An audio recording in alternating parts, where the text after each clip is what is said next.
अस्सलाम वालेकुम प्यारे बच्चों, कैसे हैं आप सब। मैं आपकी उर्दू की टीचर मिस चवेरिया। उम्मीद करती हूँ कि सबको बहुत मज़ा आ रहा होगा। हम आज फिर अपना एक नए उन्वान के साथ स्टार्ट लेते हैं। तो आज का हमारा उन्वान है दो चश्मी है वाले अल्फाज। सबसे पहले हम उन्वान को तोड़ जोड़ के साथ पढ़ते हैं। आइन पेश नून उन वाव अलिफ वा नून उन्वान। दाल पेशवा दो चेशिन चश मीम छोटी मी चश्मी हे वाव अलिफ वा लाम बड़िए ले वाले अलिफ लाम अल फे अलिफा जोए अल्फाज। उन्वान क्या है हमारा, दो चश्मी है वाले अल्फाज। और इनको और क्या कहा जाता है, भारी आवाज़ वाले अल्फाज। ये दो तरह के होते हैं। इनको दो चश्मी है वाले अल्फाज भी कहा जाता है और भारी आवाज़ वाले भी। अब मैं आपको इनको डिटेल में बताती हूँ कि ये किस तरह से हमें इनकी पहचान होगी कि ये जो अल्फाज हैं ये भारी आवाज़ वाले। तो इसकी तारीफ़ ऐसे है, ऐसे अल्फाज जिनमें दो चश्मी है इस्तेमाल हो, इनको भारी आवाज़ वाले अल्फाज कहते हैं।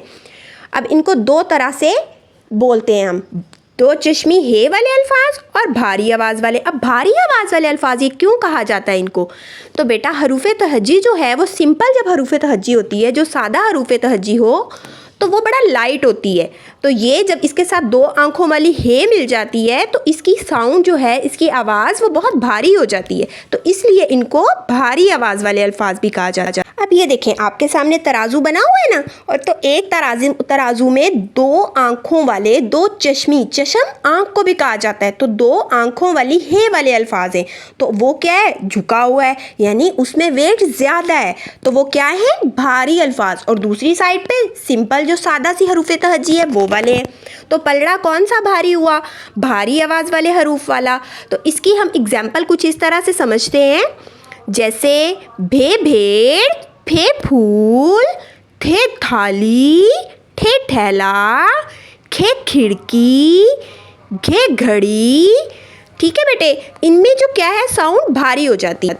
जी तो प्यारे बच्चों, ये आपके सामने एक पूरा चार्ट दिया हुआ है। इसमें देखिए सबसे पहले तस्वीर कौन सी है, भालू की। तो अब हम जब भी बोलते हैं तो भालू बोलते हैं, बालू तो कभी भी नहीं बोलते। तो ये क्या है, भारी आवाज़ वाले। फिर भिंडी, ये भी भारी आवाज़। बाल्टी, ये सादा। फिर भेड़िया, बिस्तर, फिर सादा। इसी तरह बादाम, बादाम में हम बादाम तो नहीं ना बोलते बेटा, तो ये बादाम जो है ये सादा है। फिर उसके बाद भेड़, भैंस, फिर बादल, ये सादा हरूफ तहज्जी, और बकरी भी सादा हरूफ तहज्जी। उम्मीद करती हूँ कि आपको आज का जो उन्वान था बहुत अच्छे से लिखना और पढ़ना सब आ गया होगा और बहुत अच्छे से समझ में भी आ गया होगा। इसके साथ मुझे इजाज़त दें। अल्लाह हाफिज़।